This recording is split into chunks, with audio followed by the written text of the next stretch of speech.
Eduard van der Nul, who's appearing here to the left-hand side, and August Sickert von Sickertsburg, who's there to the right-hand side.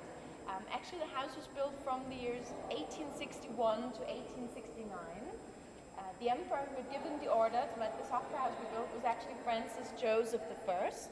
So you can see here behind us at the two columns the three initials of that important emperor, the F, the J, and the number 1. I forgot to say, it's possible to film. If you would like to film the architecture, just not more than 5 minutes. Yeah, it's one little video of you. It's okay. With the history. It's just not the entire tour. That is not allowed. Okay. So Francis Joseph I had given the order to let this opera house be built, but during the construction years before 1869, he had criticized both architects publicly, referring to the building as the versunkene Kiste, which in English translates into the sunken box. Box because it obviously didn't like the shape too much, and he didn't care for the fact that the house is still almost at the same level with the street, with the Ring Avenue.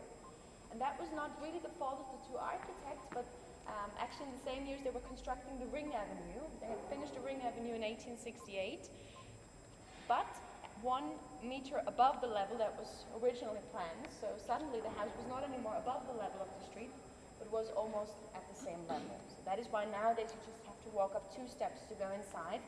For the emperor, that was built too low. That is why I called it the sunken box, and that caused a very big scandal before the inauguration, and it led to the suicide really of one of the architects.